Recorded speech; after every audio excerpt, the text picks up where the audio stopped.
Hey, what's going on, everyone? This is Mike Kollin at MikeKollin.com.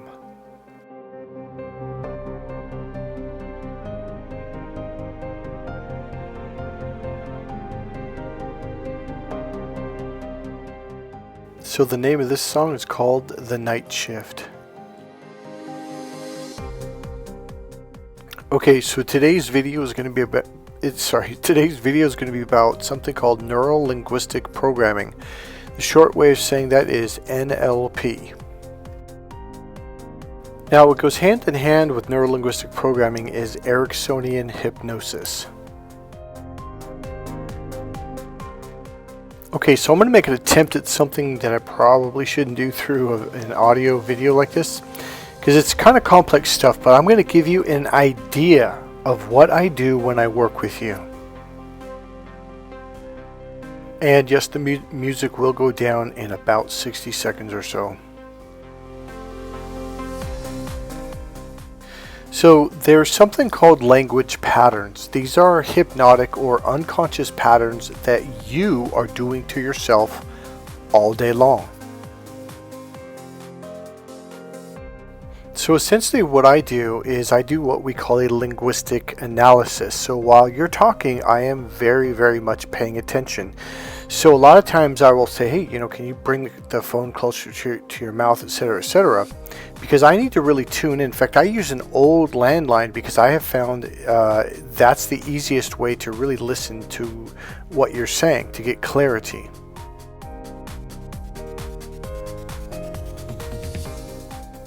So essentially, here's what's going on. You are already in a trance. To sit there and tell me that you're not in a trance means either you're A, lying, or B, which is what it really is, you don't actually understand what a trance is. I'll give you a real life example. So when you were a little baby, you couldn't even control the saliva coming out of your mouth. You had no control of your body at all. And in fact, probably the first couple of weeks, you couldn't move your arms, your legs, your toes, nothing. You just couldn't do it. You didn't know how. You didn't have the neurological connections. So then one day you noticed that your arm was flopping around and you really weren't sure what was going on over there. And then you made a movement and you started going, wait a minute, am I doing that? And then you do it again and it flops around, and this is when babies will just giggle in absolute delight out of nowhere. What they're doing is they're starting to make realizations about different parts of their body.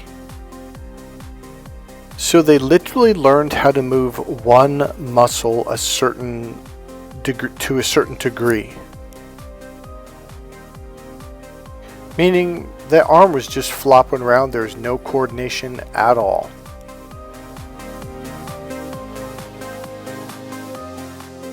So then you kept at it and you kind of moved it with two muscles. Okay, so now you're at day 3 or day 4 of this realization. So you're probably 3 weeks older, probably older actually, I don't know, 3 months old or whatever. So eventually over another week you learn how to use 3 of your muscles and you can kind of sort of move it, but not really. So then over a period of a year, you get somewhat control. You can't really grab a spoon and eat with it. You don't quite have that much coordination because you're still learning how to work this one muscle and 5-pound liftage, 16 pounds, 7 pounds, 5, up, down, left, right, at an angle. There's a lot of coordination that goes on in learning how to just lift your arm. And we're not even talking about grabbing a spoon yet. So to gain coordination over your body to even an average level, it takes you 12 years, probably 15, 18 years. It takes a long time. So for those of you who can, I'm going to ask you to lift your right arm. Go ahead and just lift your right arm and leave it up there. Okay. Now bring it back down. So I'm going to ask you a question. Did you do that consciously or was that completely unconscious? In order to lift your arm, it takes 212 different muscle movements that have to happen in sync, in perfect coordination. In other words, you did that completely unconsciously. Did you say muscle number 1, lift up with 10 pounds of pressure? Muscle number 2, twist to the right with 3.5 pounds of pressure. Muscle number 4, 7, 16, 15, 20, 30. No, you didn't do that. That would be conscious competence. There's 4 levels of competence. There's unconscious incompetence, meaning you don't know that you suck at it. The next level is conscious incompetence. You try to get into a stick shift and you're grinding the gears, and you're like, oh shit, I gotta watch the road too. This is when you become conscious that you're incompetent, meaning you become very aware you suck at it. So the next level number 3 is conscious competence. Okay, put in the clutch, put on the gas a little bit, let the clutch out, put it in gear. Now you're doing it every little step consciously, which is really hard. You can do it, but there's a lot of herky-jerk going on. But you practice driving the car for a couple weeks, maybe a month, and then maybe 2 months later, you're doing what we call unconscious competence, meaning you just start putting the clutch, turn the ignition, first gear, second gear, and you're watching the road, looking at the lights, reading the signs, etc. Third gear, you're not even thinking about it. You literally just get in it like you've done it every day. And that is unconscious competence. That's where you want to be.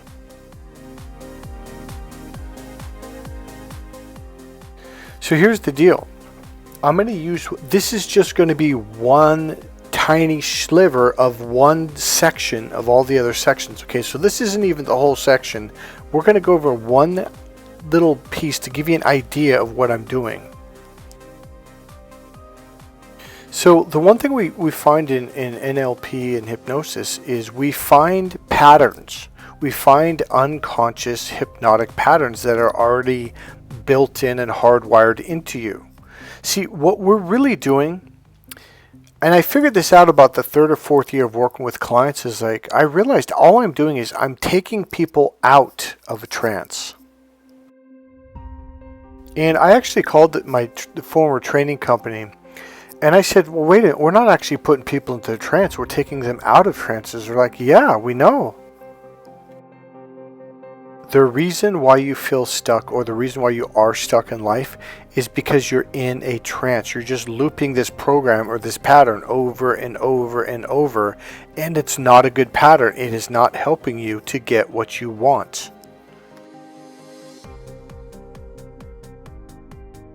At one point, I was actually thinking of making business cards and or putting an ad out in the local paper and say unhypnosis or dehypnosis. See, once we take you out of that trance or that program, we can then begin to develop a better strategy, or your unconscious mind will begin to put the pieces together in a much better way. A lot of the trances you were put into, programs, things you were taught at a very, very young age when you just didn't know better. Okay, so once again, there is a ton of different things we can do, and this is just one tiny sliver, okay? So I'm going to pull up a song. Let's see, where did it go? Hold on one second. It is from, I believe, the 70s. It is George Harrison, and the name of the song is This Is Love. So I'm just going to read the lyrics off. So the very beginning starts out, vicious words drift away from their meanings, and the sun melts the chill from our lives, helping us all to remember what we came here for. This is love. This is la la la la love. This is love. This is la la la la love. So let me end it there. Okay, I'm going to do something I probably shouldn't. I'm actually going to record that section of it. I don't know. I think you're allowed to have 15 seconds worth of songs, but I'm going to just put a little chunk in there so you can hear it.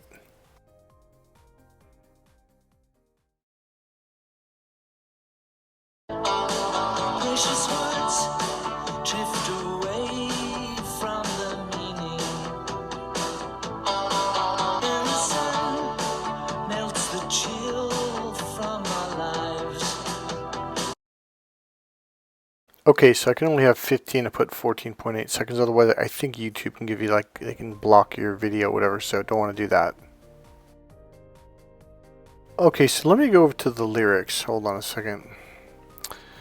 So here's what's going on. Believe it or not, but this was the song we actually used after we learned what was called a Milton model, a metal model, the presuppositions, all kinds of stuff. So you learn about distortion, generalization, deletions. We have things called mind reading is when someone tries to mind read what you're about to say. Then you got loss performative, cause and effect, complex equivalent, presuppositions, universal quantifiers, modal operators, nominalizations, unspecified verbs, and simple deletions, etc., etc. So we will pick this song apart. At the very beginning, he does something really wonderful for your emotional nervous system. Whether he realizes he's doing that consciously or not is really up to debate. Alright, so let's jump into this here just a little bit. So the very beginning it says, vicious words drift away from their meanings. So listen to that right there. It's like the words are vicious, but then they begin to drift away from their meanings. So he's separating the meaning of the words from the words themselves, which means the meaning of the words goes away. So here's another thing I want to point out. So it says vicious words do what? They drift away from what? From the meanings. So your unconscious mind goes, oh, vicious words drift away. Bye. They leave. Okay. Now your brain, believe it or not, these are called submodalities. This is how your brain gives meaning to things. So where did it go? It drifted away, far away. And it drifted. It wasn't angry. It wasn't chaotic. It wasn't in conflict. It just drifted away. Nice and easy. And when we get that into your brain to see it that way, your emotions suddenly feel really good because the vicious words drifted away. Now they're gone. So a phobia is, okay, phobias are really easy. By the way, if you have a lifelong phobia, I can get rid of it in 1 or 2 sessions. In fact, I've actually never gone past 1 session, but you never know. So anytime someone has a phobia, I already know what's going on. Here's what I mean. So usually it's of a frog or a spider or something like that, and I'll ask them right off the bat, like, really is this? Let's say it's a spider. I actually did this to a girl at Home Depot, and she thought I was just like, wow, you're a mind reader. Not really. It's kind of obvious. So I said, let me guess, is the spider like really, really close to your face? She goes, oh yeah. I go, is it really big, about the size of my hand or bigger? She goes, oh yeah. I go, is it big, long, spiky, like hairy legs? She goes, oh yeah. I go, are its fangs soft and small, or are they real big and sharp? She goes, oh, they're big and sharp. Is there a drip of blood coming off of one of them? She goes, yeah, there is. And I go, do the spider's eyes look really cute, or they look really mean and aggressive? Yeah, really, really mean. So then I say, oh, so it's not like 1 millimeter big, and it's not 40 feet all the way over there on the other side of that wall, really tiny and small all the way down on the ground? She goes, well, no, of course not. I go, does it have a really cute smile? Like it just wants to hug you and kiss you and just take care of you and just be there for you? She goes, well, no, it's not nice. I go, oh, okay. Does it have like really cute eyes and a cute smile? Does it have like really beautiful colors on its back, like like rainbow colors and stuff like that? She goes, well, no, that's actually a cute spider you're describing. I was like, but if it was like that, would it cause the phobic reaction? She goes, well, no, of course not. This is just the way their mind organizes things, okay? So there's a ton of ways, and I'm not going to even try to attempt to explain all the different submodalities that we can shift into, but there's auditory, there's visual, there's kinesthetic submodalities, there's all kinds of things, and people are just not aware of how we give meaning to stuff and how that affects us emotionally, okay? So whenever I do phobia with someone, there's a couple like actual techniques I'll do to get the spider to be cute and small and far away and blah, blah, blah. In fact, here's the deal. I had this client who, this is just one example, was just absolutely terrified of frogs.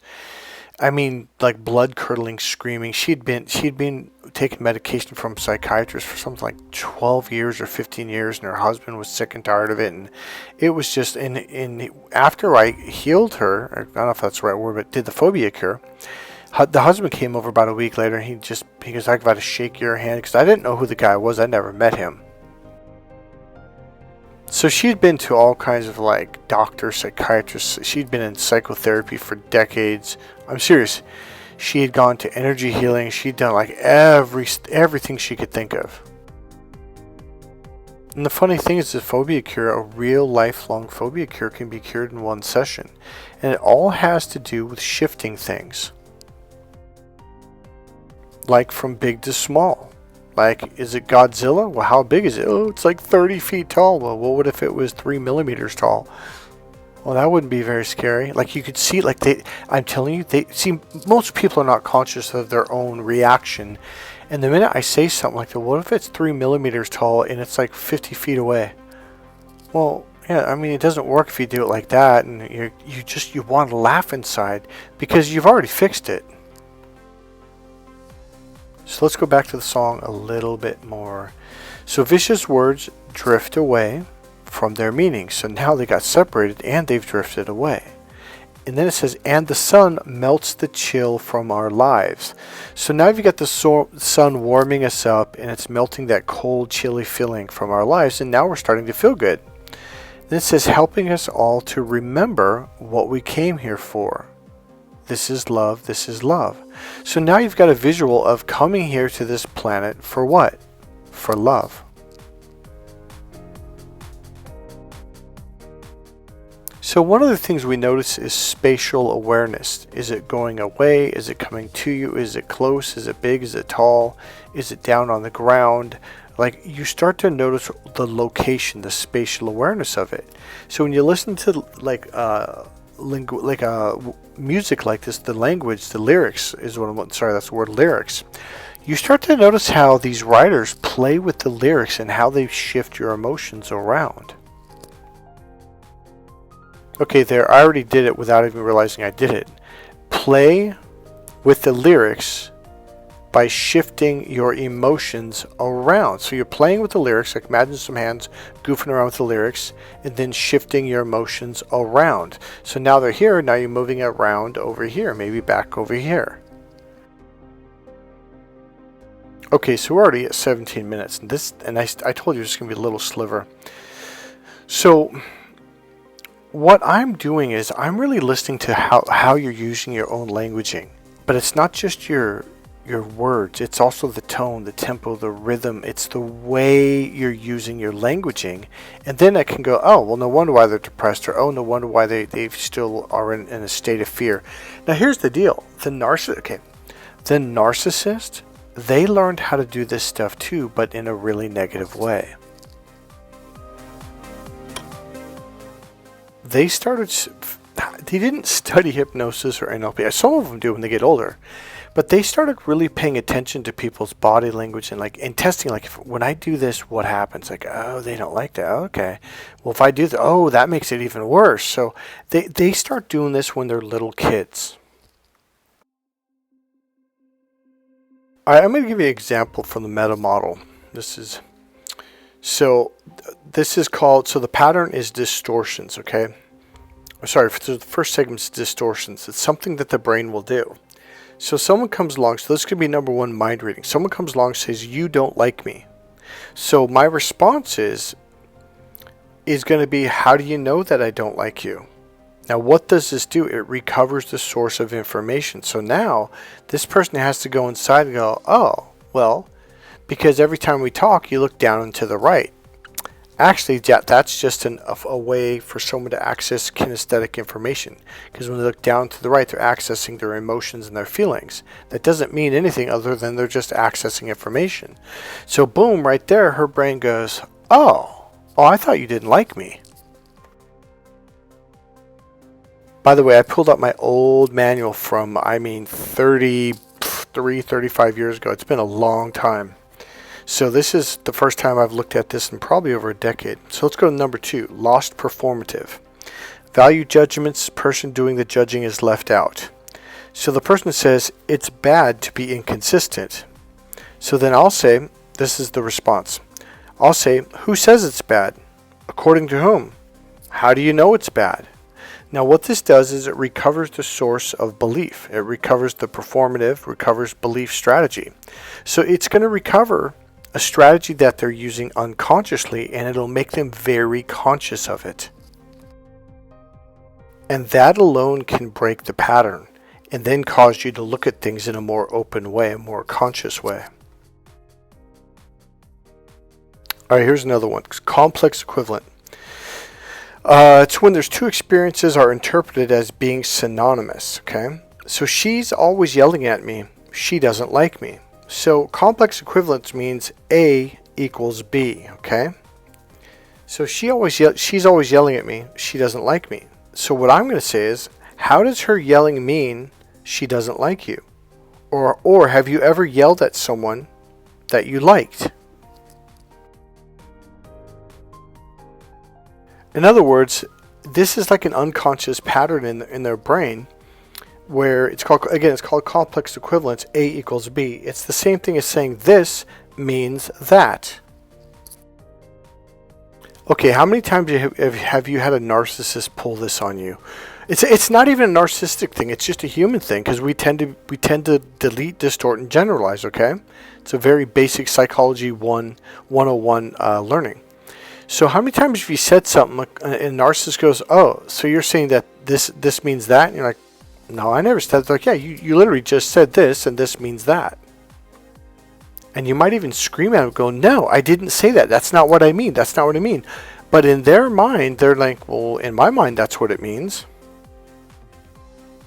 And then you sit there and argue. It's like, "No, that's not what it means. That's not." And they're like, "Yeah, it does. This means." Now, sometimes they do that game on purpose. But here's the really cool thing. All you have to do is say, well, how does my saying this mean that? And then what happens is they have to explain themselves instead of just saying, "Oh, this means that." Now it's like what you're doing is you're recovering the counter example. So you're bringing it back home, and now they're going, "Oh shit, they got me." All right, here's another one, presuppositions. So the lady says, if my husband knew how much I suffered, he wouldn't do that. So then you say back, your response would be, well, how do you choose to suffer? And I'll be like, what? Or you could say, how is he reacting? How do you know he doesn't know? The whole goal of all of this is to put you at cause, because most of the people are literally they're at what's called the effect. Like, I have no power. I have no personal power. I don't have any choice. I'm at the effect, whereas my husband's at the cause. He's the one who's causing my pain. And you sit there and say, well, how do you choose to suffer? And they're going, oh, okay, well, let me think about that. So what it does, it makes them very conscious of what they're doing unconsciously. All right, let's skip down to deletions. Okay, so this one is unspecified verbs, so you don't have to worry about it. That's kind of complicated. So one person says, he rejected me. So then you say, how specifically did he reject you? And what that does, it causes them to specify the verb, rejection. Well, how exactly is he rejecting you? How specifically did he reject you? And then she has to go, oh, well, I mean, he gave me $5 and he didn't hug me. How is that rejecting you? He gave you money. So a lot of times the person will stop and think, oh, you know, I never really thought of it like that. I just kind of assumed if someone didn't hug me, that means they're rejecting me. So all of these distortion, generalization, deletion, they are all generalizations. They are all distortions. It's not real. And what they do is they cause you to assume instead of finding out. See, there's a lot of people that absolutely do not feel comfortable hugging at all. Now, I grew up in a family that hugs, but after this narcissist abuse thing, I don't let people touch me. So just because they don't hug you doesn't mean I'm rejecting you. And the funny thing is, that's how I felt years ago. Is if someone didn't really return the hug, I was like, okay, well, I guess they don't like me. Now, did I ever ask them? No, I just made an assumption and said, well, screw them. I guess they don't like me, and I felt bad about myself. So because of that, if someone didn't hug me, I would feel bad, like, oh, they don't like me, and what did I do wrong? And I'd go down, and it causes you to self-gaslight. And it could be a very good person that has very good intentions and never rejected you at all. Okay, so generally what we did with that song is we took this, again, this is just one page, and I didn't even finish the whole page. I skipped a couple of things on there. So there's this, then there's the Milton model, mind reading, loss performative, cause and effect, complex equivalence, etc., and you can go on and on. So there's a lot more than just that. So that was part of the meta model. So here's my point. One of the things I learned through NLP is instead of assuming something, if I don't know something, I will ask questions. Not just one, but many of them to find out, okay, am I missing something? Like literally, what piece am I missing, or am I right? But I want to be specific about it, and I want to find out. This is a very good way of going through life, because what happens is now you are at cause. The difference between people who do not get things done in life, make their dreams happen, is this very one simple thing. Are you at the greater effect of the arrow or at the lesser than? Are you at the cause or are you at the effect? And again, it's very pervasive when you don't know what's going on. It's like you could go to a motivational seminar, get a coach, they'll be yelling and screaming, rah! That's fine, getting loud and stuff, but what happens is, it's like you could get fired up, and it's like you're fighting against yourself. So until you shift this inside, you're going to be fighting yourself the whole time. So a very typical experience when clients work with me, usually in the first session, okay, it's usually an hour and a half plus session or so. Sometimes it's the second session, but they all of a sudden start shifting and like, wow, like I don't know what it is, but I feel really good. You feel like you can go back to college, huh? Feel like you can start that business. Feel like you can get that project done there. Yeah. See, beforehand, it's like you're fighting against yourself, but you don't know what's going on. It's very unconscious. And then when I flip this, and all of a sudden you're at the cause, it's like, oh, I can do that, oh, I can do that. Like you have this I can attitude. In fact, you'll start using that word and that phrase, oh, I can do this, I can do that. Sure, we can get this done. Like your languaging changes automatically, and all of a sudden people around you have a different perspective of you because you've shifted. You know, I want to use the word energy, but for most people, they don't understand that. It's like your emotions, your attitude, the way you talk, your voice will shift. Here's the other thing that happens that people won't notice. You begin to use words like I am, I can, yes, absolutely, sure, certainly, of course, versus well, maybe, possibly, I don't know, I think so, I hope so. Do you hear the difference in those in the languaging? There's powerful language and there's weak language.